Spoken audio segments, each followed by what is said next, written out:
പുരുഷന്മാർ തീരെ ഇല്ലാത്ത സ്ത്രീകൾ മാത്രമുള്ള ഒരു ലോകത്തെക്കുറിച്ച് നിങ്ങൾക്ക് ചിന്തിക്കാൻ സാധിക്കുന്നുണ്ടോ? എന്നാൽ അത്തരമൊരു ലോകം പുലരാൻ പോവുകയാണോ? അത്തരമൊരു ഭാവിയിലേക്കാണ് നമ്മൾ നീങ്ങിക്കൊണ്ടിരിക്കുന്നത്. ചിന്തിക്കുമ്പോൾ തന്നെ നമുക്കതിലേക്ക് എത്തിച്ചേരാൻ സാധിക്കുന്നില്ലല്ലേ? ഒരുപാട് പ്രശ്നങ്ങളുള്ളതായിട്ട് തോന്നുന്നുണ്ടല്ലേ? വിശദമായി തന്നെ ഈ കാര്യത്തെക്കുറിച്ച് മനസ്സിലാക്കാം. Welcome back to F world. Aflu here.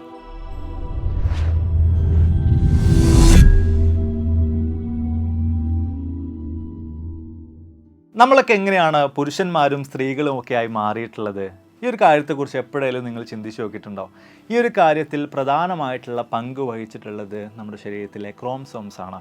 മനുഷ്യ ശരീരത്തിൽ ആകെ മൊത്തം 46 ക്രോമസോംസ് ഉണ്ട് എന്ന കാര്യത്തെക്കുറിച്ച്, അഥവാ 23 പെയർ ഓഫ് ക്രോമസോംസ് ഉണ്ട് എന്ന കാര്യത്തെക്കുറിച്ച് നമുക്കൊക്കെ തന്നെ അറിയാം. അതിൽ പ്രധാനമായിട്ടുമുള്ള 2 ക്രോമസോംസ് ആണ് മനുഷ്യൻ്റെ ഈ സെക്സിനെ അല്ലെങ്കിൽ പുരുഷൻ സ്ത്രീ എന്നുള്ള കാര്യങ്ങളെക്കുറിച്ചൊക്കെ തന്നെ നിർണ്ണയിക്കുന്നത്. അതിൽ തന്നെ നമ്മൾ നോക്കുകയാണെങ്കിൽ XX ക്രോമസോംസ് ആണുള്ളത് എങ്കിൽ സ്ത്രീ ആയിരിക്കും, XY ക്രോമസോംസ് ആണുള്ളത് എങ്കിൽ പുരുഷനായിരിക്കും. ഇനിയിപ്പോൾ ഒരു കുട്ടി ജനിക്കുന്ന അവസരത്തിലാണെങ്കിൽ മാതാവിൽ നിന്നും അതുപോലെ തന്നെ പിതാവിൽ നിന്നും ഒരുപോലെ തന്നെ ഓരോ ക്രോമസോംസ് വീതം ഷെയർ ചെയ്യപ്പെടുന്നുണ്ട്. ഇത് രണ്ടും കൂടെ കുട്ടിയിൽ എത്തുമ്പോഴാണ് ആ കുട്ടി പുരുഷനോ സ്ത്രീയോ ഒക്കെ ആയിട്ട് മാറുന്നത്, അല്ലെങ്കിൽ ആൺകുട്ടിയോ പെൺകുട്ടിയോ ആയിട്ട് മാറുന്നത്. കുറച്ചുകൂടെ വിശദമായിട്ട് പറയുകയാണെങ്കിൽ മാതാവിൽ നിന്ന് എന്തായാലും XX ക്രോമസോംസ് മാത്രമേ ഉള്ളൂ എന്നതുകൊണ്ട് തന്നെ അത് മാത്രമേ ഷെയർ ചെയ്യപ്പെടുള്ളൂ. ഇനിയിപ്പോൾ പിതാവിൻ്റെ കാര്യത്തിലേക്ക് നോക്കുമ്പോൾ പിതാവിൽ നിന്നും XY ക്രോമസോംസ് ഉള്ളതിൽ നിന്ന് X ക്രോമസോംസ് ആണ് ഷെയർ ചെയ്യപ്പെടുന്നത് എങ്കിൽ ജനിക്കുന്ന കുട്ടി പെൺകുട്ടിയായിരിക്കും.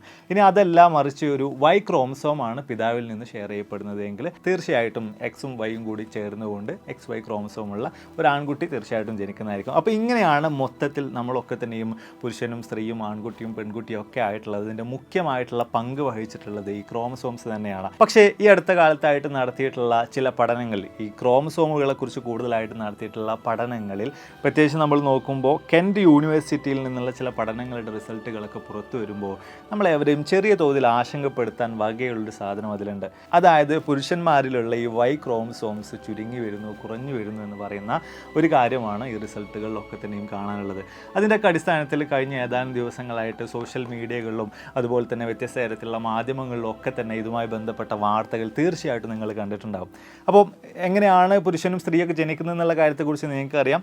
ഇവിടെ ഈ Y ക്രോമസോം കുറഞ്ഞു വരുന്നുണ്ട് എന്നൊരു കാര്യത്തെക്കുറിച്ച് ഇപ്പോൾ നിങ്ങൾക്ക് മനസ്സിലായിട്ടുണ്ട്. അപ്പോൾ അങ്ങനെയാണെങ്കിൽ ഈ Y ക്രോമസോം പൂർണ്ണമായിട്ടും കുറഞ്ഞ് ഇല്ലാതായി കഴിഞ്ഞാൽ ഭൂമിയിൽ പുരുഷന്മാരില്ലാത്ത ആണുങ്ങളില്ലാത്തൊരു കാലം പുലരുമോ? സ്ത്രീകൾ മാത്രമുള്ള ഒരു ലോകമായിരിക്കുമോ പിന്നീട് അങ്ങോട്ടേക്ക് വരിക? ഇങ്ങനെയൊക്കെ വന്നു കഴിഞ്ഞാൽ എന്തായിരിക്കും സംഭവിക്കുക? ഈ കാര്യങ്ങളൊക്കെ കേൾക്കുമ്പോൾ തീർച്ചയായിട്ടും നമ്മുടെയൊക്കെ മനസ്സിലേക്ക് വരുന്നത് പുരുഷന്മാരില്ലെങ്കിൽ തീർച്ചയായിട്ടും അവിടെ റീപ്രൊഡക്ഷൻ നടക്കില്ല, പുതിയ തലമുറകൾ ഉണ്ടാകില്ല, അതിനൊക്കെ അടിസ്ഥാനത്തിൽ തന്നെ മാനവരാശി എന്നേക്കുമായിട്ട് നശിച്ചു പോകുന്നതായിരിക്കും എന്ന് തുടങ്ങിയിട്ടുള്ള പല കാര്യങ്ങളാണ്.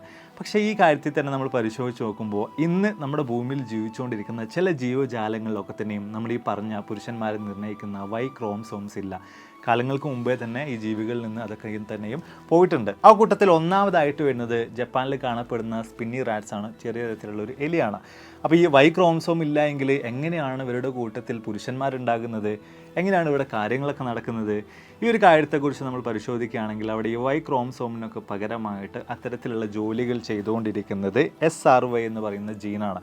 അതായത് ഒരു പുരുഷൻ്റെ ക്യാരക്ടറിസ്റ്റിക്സ് ഒക്കെ തന്നെയും ഈ SRY ജീനിലൂടെ തന്നെ അവിടെ ഷെയർ ചെയ്യപ്പെടുന്നുണ്ട്. അതിനാലൊക്കെ തന്നെ അതിനടിസ്ഥാനത്തിൽ തന്നെ അവിടെ ഒരു പുരുഷൻ ജനിക്കുന്നുണ്ട്, അല്ലെങ്കിൽ ഒരു മെയിൽ ആ ഒരു ജീവിയിൽ ജനിക്കുന്നുണ്ട്. അപ്പോൾ ഈ ഒരു രീതിയിലാണ് അവിടുത്തെ കാര്യങ്ങൾ പോയിക്കൊണ്ടിരിക്കുന്നത്. അതായത് ചുരുക്കി പറയുകയാണെങ്കിൽ ഒരു ട്രഡീഷണൽ Y ക്രോമസോമിന് പകരമായിട്ട് അതിൻ്റെ ജോലികളൊക്കെ തന്നെയും SRY ജീൻ അവിടെ ചെയ്തുകൊണ്ടിരിക്കുന്നുണ്ട് എന്ന് ചുരുക്കം.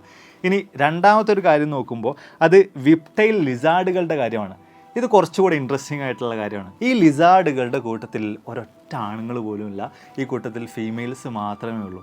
അങ്ങനെയാണെങ്കിൽ പിന്നെ എങ്ങനെ അവിടെ റീപ്രൊഡക്ഷൻ നടക്കുന്നു? ഈ ഒരു കാര്യത്തെക്കുറിച്ച് നമ്മൾ നോക്കുമ്പോൾ അവിടെ സംഭവിക്കുന്നത് പാരത്തനോജെനിസിസ് എന്ന് പറയുന്ന പ്രക്രിയയാണ്.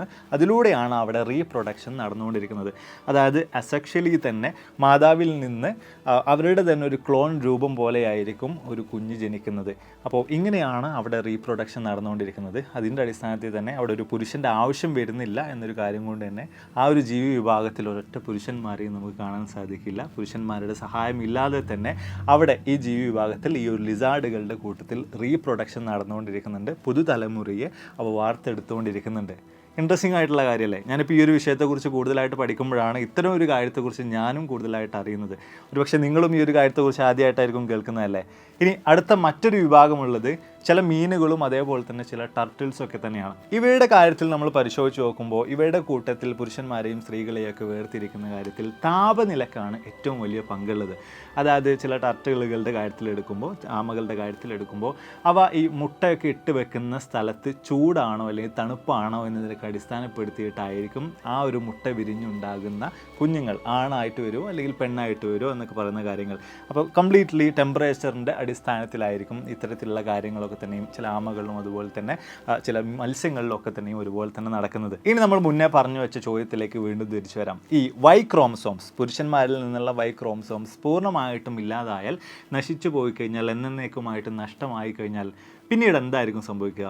അതിൻ്റെ പോസിബിലിറ്റീസ് നോക്കുകയാണെങ്കിൽ അത് ഒന്നാമതായിട്ട് വരുന്നത് തീർച്ചയായിട്ടും പുരുഷന്മാരില്ലാത്തതിനാൽ തന്നെ റീപ്രൊഡക്ഷൻ നടക്കില്ല, മനുഷ്യകുലം എന്നേക്കുമായിട്ട് അവസാനിക്കുമെന്ന് പറയുന്നൊരു കാര്യമാണ്. ഇനി രണ്ടാമത്തൊരു കാര്യമുള്ളത്, പുരുഷന്മാരില്ലാതെ സ്ത്രീകൾ തനിയെ, നമ്മളിപ്പോൾ പറഞ്ഞ ലിസാർഡിനൊക്കെ പോലെ തന്നെ തനിയെ റീപ്രൊഡക്ഷൻ ചെയ്തുകൊണ്ട് ഭാവി തലമുറയെ വാർത്തെടുക്കുന്ന നിലയിലേക്ക് ഒരു പക്ഷേ കാര്യങ്ങൾ മാറി വരാനുള്ള സാധ്യതകളുണ്ട് എന്ന് പറയുന്ന കാര്യമാണ്. തീർച്ചയായിട്ടും ഇത് കേൾക്കുമ്പോൾ നിങ്ങളൊന്ന് ഞെട്ടി ചുളുക്കാനുള്ള സാധ്യതകളുണ്ട്. നമ്മളീ പറഞ്ഞു വരുന്ന ഈ വൈ ക്രോമസോംസ് പൂർണ്ണമായിട്ടും ഇല്ലാതാകാൻ ഏറെക്കുറെ 4 മുതൽ 5 മില്യൺ വർഷം സമയമെടുക്കുന്നുണ്ട്. ശാസ്ത്രം പുരോഗതി പ്രാപിച്ചുകൊണ്ടിരിക്കുകയാണ്. തീർച്ചയായിട്ടും അതിൻ്റേതായിട്ടുള്ള മാറ്റങ്ങൾ എന്തായാലും ഇത്രയും കാലഘട്ടം എത്തുമ്പോൾ, ഇത്രയും കാലം കഴിയുമ്പോൾ നമ്മുടെ ലോകത്ത് പുലരുമെന്ന കാര്യം യാതൊരുവിധ സംശയവുമില്ലാതെ തന്നെ നമുക്ക് ഉറപ്പിച്ച് പറയാൻ പറ്റുന്ന കാര്യങ്ങളാണ്. അപ്പോൾ ഒരു പക്ഷേ ഭാവിയിൽ പുരുഷന്മാരില്ലാത്ത കാലത്ത് സ്ത്രീകൾ തനിയെ ഭാവി തലമുറയെ വാർത്തെടുക്കുന്ന നിലയിലേക്ക് കാര്യങ്ങൾ മാറി വരാനുള്ള സാധ്യതകൾ തീർച്ചയായിട്ടും ഉണ്ട്.